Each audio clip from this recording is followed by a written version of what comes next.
and I'm going to show you how to make shortbread cookies today. So we're going to start with 3 cups of flour. I just use white flour. Traditionally you can use oat flour, you can use rice flour, but because I make cookies for kids mostly, I use white flour. Next I'm going to add a cup of confectioner's sugar.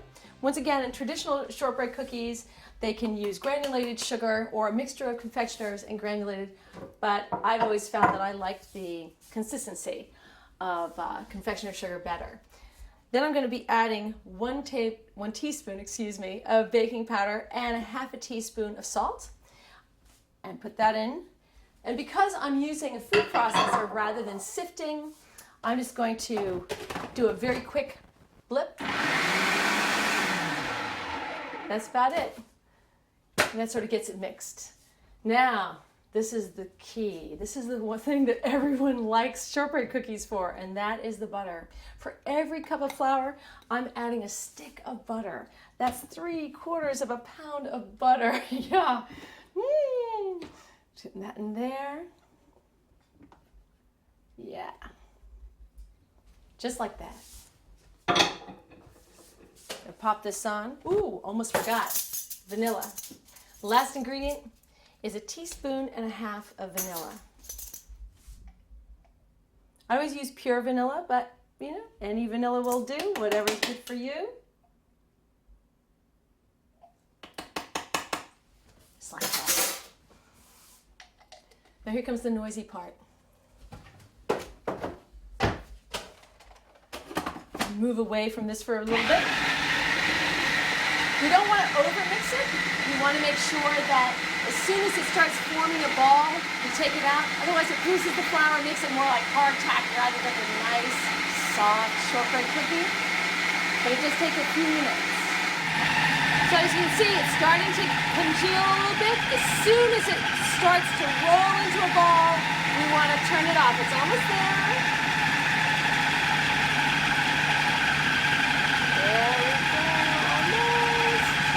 There we go. See how it's starting to gather up, starting to roll into a ball, and that's when we know it's done. Phew, what a relief. When I think about, I've been baking since I was 5 years old, and when I think about how long it used to take to make shortbread, and sorry, it just wasn't anywhere near as soft as shortbread I make in the food processor, just because of the mashing and, you know, blending, endless blending. We always used to blend the butter and the sugar together first to try to avoid having that happen. And also, because oftentimes the butter would get soft by the time we were done blending, we usually froze, chilled the dough for about an hour before rolling it out again. As you can see, the butter's still very cold, and so it's a little bit harder to work out. Now, this pastry cloth I made with my mother a long time ago. It's just out of a piece of muslin, and occasionally I wash it, scrape it down and wash it, but there's a lot of pie crust and a lot of shortbread cookie stuff in this muslin. And the covering that I use for my rolling pin is just an athletic sock tube, the end of the top part of the athletic sock. And nothing fancy, just not necessary. And once again, I only wash it once in a while. Usually takes a little bit of soaking. Now, I like thicker shortbread cookies. And so that's about as thin as I like it. Now, the other thing that I've found over the years of making shortbread cookies is that the more times you have to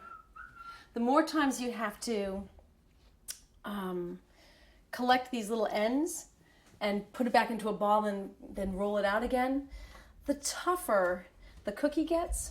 And so a lot of times I will collect the little teeny ends into a ball and redo those. But I oftentimes will save those strange sort of shapes from cutting out the cookies and just bake them as is. Especially if you're making them for little kids, they have a lot of fun, sort of imagining what these strange shapes are. So I'm going to bake these, but you can also freeze these. In fact, you know, you can freeze them either raw or cooked. That's what they're so versatile. It's really, really wonderful. So these were already baked, but you can see this is actually the raw dough. Oh, pardon me. So that's raw dough. You see, I just put this circle. I didn't even hide the fact.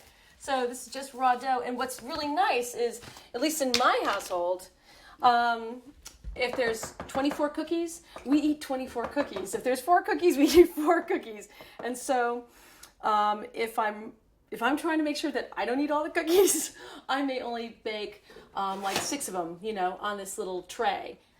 So I'm just going to finish this up and then get them into the oven. The oven needs to be at 350. Now my oven's already preheated because I baked some this morning.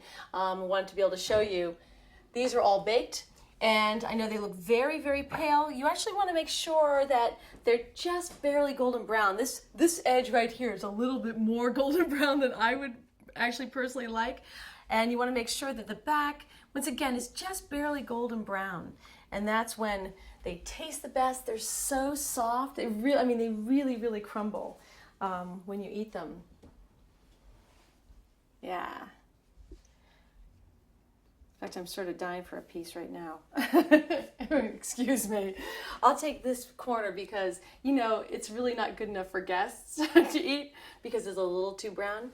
The nice thing about shortbread cookies, if they're really well done, you really don't actually even have to chew. You can just suck on it. And they really, because of all that butter, it just melts in your mouth. So it's also really good because you can sneak it, you know, like you can sneak tastes of it. And nobody really knows because you don't really have to chew. You can see, I hardly chewed at all. Oh, it's all gone. See? It's really fantastic.